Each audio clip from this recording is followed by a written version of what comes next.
Salut les investisseurs, dans cette vidéo, on va analyser ensemble le dossier The Coca-Cola Company. On va mettre à jour l'analyse suite à la publication des résultats.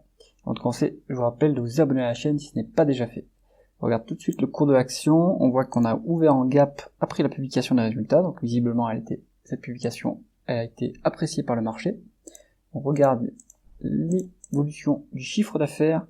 Donc en médiane, on suit une légère décroissance à 0,5% de décroissance. Mais 2024 s'est soldé par 3% de croissance, donc bon, ça a quand même bien décéléré depuis 2021. Surtout qu'en fait 2021, on a eu une forte croissance grâce à une acquisition importante. On a fait quasiment 5 milliards d'acquisitions. Mais depuis, ça ne bouge quasiment plus. On a peut-être fait 500 millions d'acquisitions sur la période. Donc là, c'est de la croissance organique, et cette croissance organique est plutôt faible. C'est normal, on est sur un marché mature et une société mature. On continue avec les taux de marge. Le taux de marge brut reste un niveau d'avantage concurrentiel, puisqu'on est au-dessus des 60%.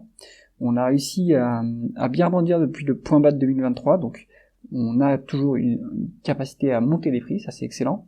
Le taux de marge d'EBITDA, lui, il reste stable, il ne suit pas l'évolution. Donc ce qui est bien en fait, c'est qu'il a moins subi la chute que le taux de marge brut ici. Mais sur le rebond, là, du coup, il reste stable. Donc, bon, globalement, on a un taux de marge d'EBITDA qui est stable et qui montre qu'on a une bonne maîtrise des opérations, et ça, c'est excellent.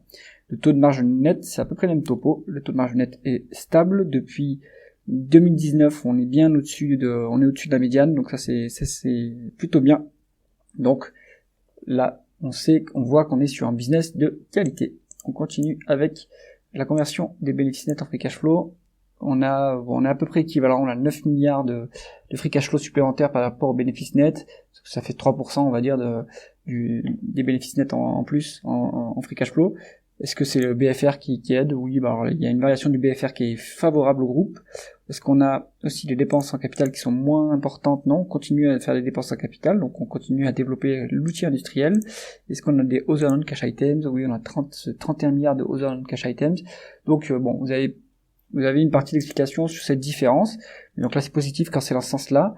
Et on pourra utiliser le free cash flow pour valoriser l'entreprise, pour être conservateur, on va dire. Ou pour être plus juste, en tout cas, par rapport à la vraie génération de cash de l'entreprise. Alors, on continue avec la rentabilité opérationnelle. Une médiane de 13%. La dernière publication a fait état d'un rendement des capitaux investis de 16%. Donc c'est excellent. On est quasiment au plus haut. Ouais, on est au plus haut, en fait. Donc, on a une rentabilité record pour Coca-Cola, alors qu'il n'y a plus beaucoup de croissance, donc ça veut dire qu'on dégage des excédents de cash. Et après, ces excédents de cash, qu'est-ce qu'on va en faire? Est-ce qu'on va les mettre dans la trésorerie? Est-ce qu'on va les rendre aux actionnaires? Est-ce qu'on va faire des acquisitions? On va regarder ça tout de suite. L'endettement de l'entreprise, lui, il reste quand même un peu élevé. On est à 2 fois la dette nette sur EBITDA. Je pense que le groupe ne priorise pas le remboursement de la dette, puisqu'elle est plutôt stable, en fait, autour de entre 26 et 30 milliards. Donc, on n'a pas de priorisation de cette dette-là. Peut-être qu'on fait de la dette pour avoir de l'efficience financière. S'il fallait la rembourser, on mettrait quand même pas mal de temps, puisque les free cash flow sont bas à l'heure actuelle. Il faudrait 6 ans. Mais là, on voit qu'il y a un creux de free cash flow quand même sur 2024. Donc là, il y a des questions à se poser. Pourquoi est-ce qu'on a un creux de free cash flow comme ça? Qu'est-ce qui s'est passé pour expliquer cette baisse? Est-ce que c'est conjoncturel ou est-ce que c'est structurel? À voir dans ce que dit le management dans l'allocation du capital. Et regardez aussi les tableaux de flux de trésorerie. Donc la dette, c'est quand même un peu... Il y a la dette, on a un niveau d'endettement moyen. Est-ce que le management veut rembourser cette dette-là? À creuser dans les rapports financiers. Est-ce que l'actionnaire est bien traité sur Coca-Cola? Alors, on est sur un dividende de 8 milliards 400 millions. Donc à la louche, ça fait un peu moins de 3%. Ce niveau de dividende n'est pas soutenable avec les free cash flow qu'on a générés sur les 12 derniers mois à la dernière publication. En effet, on est sur 5 milliards de free cash flow contre un dividende de 8 milliards 400 millions, donc ça c'est pas bon. Mais si on normalise, pour être un peu plus juste, on va mettre sur 3 ans, puisqu'il y a eu un peu de croissance des free cash flow. Voilà, on est sur une médiane de free cash flow de 9 milliards 500 millions, contre un dividende de 8 milliards 400 millions, mais c'est pareil, hein. Il y a pas de marge pour augmenter ce dividende. Là, on est au taquet sur le dividende, sur le niveau qu'on peut payer en dividende, côté Coca-Cola. Et en plus, il y a des rachats d'actions, mais c'est pareil, pour les rachats d'actions, on utilise les free cash flow pour le faire, et donc on n'a plus de marge de manœuvre non plus pour augmenter les rachats d'actions. Donc on va stagner sur un rendement à l'actionnaire qui est, alors il est à 2,35, mais je pense que ça c'est si on inclut la dette. Si on exclut la dette, on est sur 3,22, voilà. Donc Coca-Cola, il va falloir s'attendre à ce qu'on reste à ces niveaux de rendement de l'actionnaire, c'est-à-dire rachat d'actions plus dividendes, de 3,22%, ce qui est pas énorme non plus.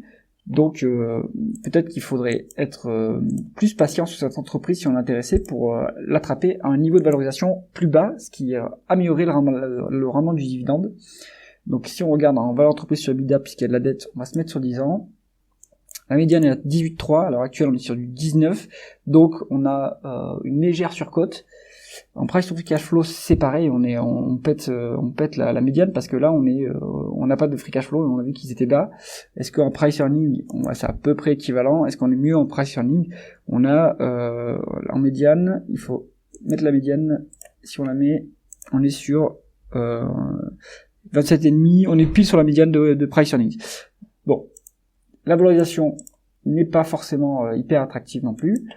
Conclusion du dossier Coca-Cola. Donc c'est pas un dossier avec beaucoup de croissance. On est au taquet de ce qu'on peut verser en dividende parce qu'il n'y a plus de marge côté free cash flow. Le rendement du coup il est pas si intéressant que ça pour une société très mature. Et donc ça veut dire qu'il faut patienter pour l'attraper plus bas et avoir peut-être un rendement de, on va dire, à 4%, quoi, quelque chose comme ça.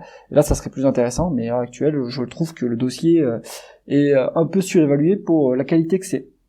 J'espère que cette analyse vous aura plu. Si c'est le cas, mettez un pouce vers le haut et pensez à vous abonner à la chaîne. À bientôt.